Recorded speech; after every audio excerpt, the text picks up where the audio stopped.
कंबाईनच्या group सीच्या पेपरमध्ये maths म्हणजेच अंकगणित आणि बुद्धिमत्ता या विषयामध्ये कोणकोणत्या टॉपिकचे प्रश्न विचारले जातात त्याची आपण मॅरेथॉन लेक्चर सिरीज आजपासून चालू करतोय। तर यामध्ये या स्पेसिफिक टॉपिकच्या व्यतिरिक्त कोणताही प्रश्न विचारला जात नाही। तर आज आपण एकसमान पद्धती किंवा समीकरण यावरती या पेपरमध्ये कशा प्रकारे प्रश्न विचारले जातात ते बघूयात। या एकसमान पद्धती किंवा समीकरणावरती हमखास पेपरला 1-2 तरी प्रश्न विचारलेलेच असतात। या टाईपचा प्रश्न प्रत्येक पेपरमध्ये हमखास विचारला जातो। हा टाईप येतो दिसताना आपल्याला समीकरण एवढा मोठा प्रश्न खूप मोठा दिसतो, पण अतिशय सोपा प्रश्न आहे आणि ह्याच्यात मार्क आपल्याला भेटू शकतात। प्रश्न बघूया। जर गुणाकारचा अर्थ आहे वजा, भागाकारचा अर्थ आहे बेरीज, बेरीजचा अर्थ आहे भागाकार आणि वजाबाकीचा अर्थ आहे गुणाकार, तर खालीलपैकी कोणते समीकरण बरोबर आहे। आता जेव्हा अशा प्रकारचा प्रश्न विचारला असतो तेव्हा सर्वात पहिलं काय करायचं, सोपं करून घ्यायचं, लिहून घ्यायचं। गुणाकारचा अर्थ काय आहे वजा, भागाकारचा अर्थ काय आहे अधिक, अधिकचा अर्थ काय आहे भागाकार आणि वजाबाकीचा अर्थ काय आहे गुणाकार। आता सेम हेच आपल्याला ह्याच्यामध्ये टाकून बघायचं आहे, पर्याय चेक करायचे। पहिला प्रश्न काय आहे आपल्याला 15। आता वजाच्या जागी आपल्याला काय लिहायचं आहे गुणिले 5, भागाकारच्या जागी काय लिहायचं आहे अधिक 5, परत गुणिलेच्या जागी काय लिहायचं आहे वजा 20 आणि अधिकच्या जागी काय लिहायचं आहे भागिले। बरोबर किती दिले 6। मग हे बरोबर हे 6 आहे का ते चेक करायचं आहे। मग सर्वात प्रथम आपण काय करूयात, हे सॉल्व करू। 15×5 = 75 अधिक 5 वजा 20 भागिले 10 किती 2 बरोबर 6 येते का चेक करूया। 75 अधिक 5 वजा 2 किती 3 बरोबर 6 दिले। 75 अधिक 3 किती 78 बरोबर 6 आहे का नाही, म्हणजे हा पहिला ऑप्शन आपला कॅन्सल झाला। आता सेकंड ऑप्शन मध्ये आपण चेक करूया काय आहे 8 भागिलेच्या जागी आपल्याला काय लिहायचं आहे अधिक 10, पुढे वजा, वजाच्या जागी लिहायचं आहे गुणिले 3, अधिकच्या जागी आपल्याला काय लिहायचं आहे भागिले 5 आणि गुणाकारच्या जागी काय लिहायचं आहे वजा 6 बरोबर 8 येते का हे आपल्याला चेक करायचं आहे। आता सर्वात प्रथम आपण काय करायचं गुणाकार करूयात। 8 अधिक 10 गुणिले 3 किती आलं 30 भागिले 5 वजा 6। आता 8 अधिक 30 भागिले 5 किती येतं 6×5 = 30 वजा 6। आता हे चेक करूयात 8 अधिक 6 वजा 6 किती 0 बरोबर त्याने उत्तर किती दिले 8, म्हणजे 8 हेच आपलं उत्तर आहे। म्हणजे खालीलपैकी कोणतं समीकरण बरोबर आहे तर ऑप्शन नंबर 2। एका संख्येची 7 पट व 4 पट यांची बेरीज 66 आहे, तर त्या संख्यांच्या तेवढ्याच पटीच्या संख्यांची वजाबाकी किती होईल असं विचारले आणि हे आपल्याला 4 पर्याय आहेत। तर एक संख्या ती आपण x मानूयात। समजा जर x ही संख्या मांडली तर कंडिशन काय आहे 7 पट आणि 4 पट यांची बेरीज 66 आहे। मग x या संख्येची 7 पट म्हणजे किती येतं 7x अधिक 4 पट म्हणजे 4x यांची बेरीज किती दिली आपल्याला 66 दिले। आता हे इक्वेशन सॉल्व करूयात। 7 अधिक 4 किती 11, 11x बरोबर 66। इथून आपल्याला x ची किंमत भेटते 66, हे 11 इकडे डिवाइड होणार म्हणजे x बरोबर किती 11×66, x ची किंमत आपल्याला 6 भेटली। पण आपल्याला विचारलंय काय तर त्या संख्येच्या तेवढ्याच पटीच्या संख्यांची वजाबाकी किती, म्हणजे पट किती दिले 7 पट आणि 4 पट। जर संख्या x आहे तर 7 पट किती येईल 7 गुणिले 6 येणार म्हणजे 7×42 येणार आणि ही पुढची किती 4 पट आहे म्हणजे 4 गुणिले 6 6 चोक 24 आलं आणि ह्यांची काय विचारले या पट्टीच्या संख्यांची वजाबाकी म्हणजे 42 वजा 24 यांची वजाबाकी किती येते तर 18, म्हणजे आपला आन्सर काय ऑप्शन नंबर 4। एका संख्येमध्ये त्या संख्येचा 3/4 भाग मिळवून त्याची 4 पट केली असता येणारी संख्या 126 असेल तर ती संख्या कोणती आणि हे आपल्याला खाली ऑप्शन्स आहेत। तर अशा काय करायचं, पहिला ती संख्या आपण x मानून घेऊयात। संख्या x मांडली, कंडिशन चेक करायची काय आहे एका संख्येमध्ये त्या संख्येचा 3/4 भाग मिळवला म्हणजे बेरीज केली, म्हणजे संख्या आपली x आहे त्याच्यामध्ये 3/4 भाग म्हणजे 3/4x यांची भाग मिळवून परत काय केले त्यांची 4 पट केली। 4 पट म्हणजे काय गुणिले 4, ही झाली आपली कंडिशन आणि 4 पट केली असता येणारी संख्या काय आहे 126। अगोदर असं समीकरण बनवून घ्यायचं आणि मग सॉल्व करायचं। एकदा समीकरण व्यवस्थित बनवलं की सॉल्व करताना मग आपलं आन्सर व्यवस्थित बरोबर येतं, चुकत नाही. आता हे सॉल्व करूयात. आता इथे 4ने गुणूया.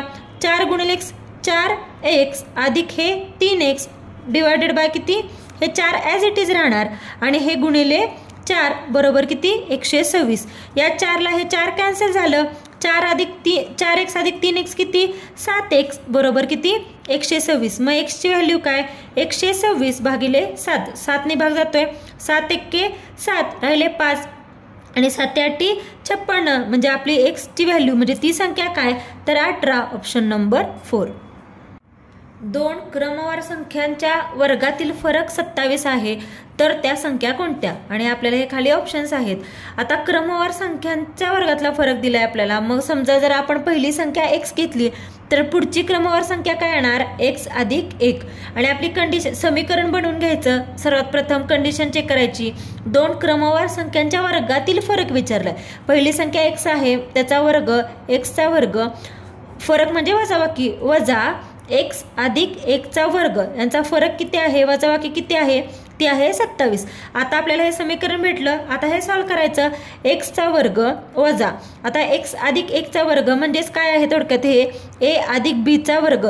याचा आन्सर काय असतं a चा वर्ग अधिक 2ab अधिक b चा वर्ग. सेम या फॉर्म्युल्याने आपण हे सॉल्व करू. x अधिक 1 चा वर्ग म्हणजे x चा वर्ग अधिक 2x अधिक 1 चा वर्ग बरोबर किती 27. आता हे x² वजा x² हे कॅन्सल झाले दोन्ही म्हणजे राहिलं काय 2x अधिक 1 चा वर्ग 1 बरोबर 27. मग आता हे 2x बरोबर हे 1 इकडे बेरीज आहे, इकडे गेल्यावर वजा येणार म्हणजे 27 वजा 1 म्हणजे 2x बरोबर 26 झालं. म्हणजे आपल्याला x ची व्हॅल्यू इथे किती भेटली, हे 2 इकडे गुणाकारात आहे, इकडे गेल्यावर भागाकारात येणार म्हणजे 26 भागिले 2 म्हणजे x ची व्हॅल्यू आपल्याला किती भेटली, x आहे 13. तर आपल्याला त्या संख्या विचारलीत. जर पहिली संख्या जर 13 आहे तर म्हणजे x ची व्हॅल्यू आपली 13 भेटली. तर पुढची संख्या काय आपण घेतली x अधिक 1 म्हणजे 13 अधिक 1 म्हणजे किती 14. ही झाली आपली दुसरी संख्या. म्हणजे आपला आन्सर काय 13 आणि 14. Option number 4. खालील क्रमिकेत nवे पद 68 आहे तर n ची किंमत काढा. ही आपल्याला क्रमिका दिली आहे. 5, 8, 11, 14 आणि 68वे पद विचारले आपल्याला. तर आपण पद किती विचारले म्हणजे n ची व्हॅल्यू काय दिली आपल्याला 68. तर आपण सुरुवातीला काय मानू n हे आपण x मानूयात. तर n म्हणजे एकूण संख्या आपल्याला दिलेत 68 त्या आपण लिहून घेतल्या. आणि सुरुवातीला काय करायचं या 2 संख्या लिहून घ्यायच्या. एक n ची किंमत लिहून घ्यायची आणि 2 संख्यातील फरक किती आहे तो लिहून घ्यायचा. फरक किती आहे 2 संख्याचा 5 अधिक 3 8, 8 अधिक 3 11, 11 अधिक 3 14 म्हणजे 2 संख्यातला फरक किती आहे 3. आता आपण हे पद कसं काढतो nवे पद कसा काढायचं त्यासाठी एक फॉर्म्युला आहे. तो फॉर्म्युला म्हणजे पहिले पद अधिक 2 संख्यातील फरक, पहिले पद अधिक 2 संख्यातील फरक गुणिले एकूण संख्या वजा 1, एकूण संख्या वजा 1 हा फॉर्म्युला आहे. कधीही कुठलं पद विचारलं असेल तर आता आपण या फॉर्म्युल्याने काढायचं. आपली n ची व्हॅल्यू काय आहे n बरोबर 68व पद काढायचं आहे. त्यातलं पहिलं पद काय आहे 5 अधिक 2 संख्यातील फरक, 2 संख्यातील फरक किती आहे 3 गुणिले एकूण संख्या. आपल्याला एकूण संख्या माहित आहेत का नाही माहित आपल्याला किती आहेत, फक्त आपल्याला 68व पद विचारलंय म्हणून आपण एकूण संख्या किती घेतल्या x मानूयात x वजा 1. आता आपल्याला हे समीकरण भेटलं हे सॉल्व करायचं. 5 अधिक 3 या 3 नी x ला गुणू 3 गुणिले x 3x वजा 3 वजा 1 किती 3, 3 गुणिले 1 किती 3. मग आता आपल्याला 3x ची व्हॅल्यू काढायची आहे. मग काय करायचं हे ह्या संख्या सर्व इकडे घेऊयात. मग 68 वजा 5 अधिक 3 बरोबर किती राहिलं 3x. 68 वजा 5 अधिक 3 बरोबर 3x. आपल्याला इथं 3x ची व्हॅल्यू भेटते.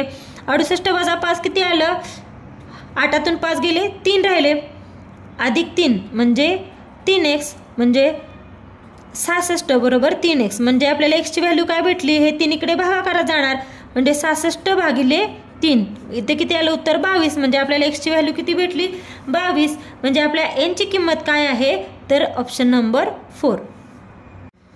नेक्स्ट क्वेश्चन, खालीलपैकी कोणती संख्या पूर्ण वर्ग नाही? आपल्याला या 4 संख्या विचारलेत. जेव्हा आपल्याला पूर्ण वर्ग संख्या विचारलेली असती तेव्हा ट्रिकनी सॉल्व्ह करायचं. सर्वात प्रथम काय करायचं, जे हे एकक स्थानचे अंक आहेत ते पाहायचे. एकक स्थानच्या अंकाला जेव्हा 2, 3, 7, 8 हे अंक असतात तेव्हा ती संख्या ही पूर्ण वर्ग नसते, ती कधीच पूर्ण वर्ग नसते. मग बाय इलिमिनेशन मेथड काय करायचं, ही इथे 2 आहे म्हणजे ही पूर्ण वर्ग नाही, इथे 8 आहे म्हणजे ही पूर्ण वर्ग नाही, इथे 3 आहे म्हणजे ही पूर्ण वर्ग नाही. म्हणजे आपण इलिमिनेशन मेथडने हे 3 ऑप्शन घालवले म्हणजे राहिलं काय, ऑप्शन नंबर 3 पूर्ण वर्ग संख्या कोणती, तर 6241.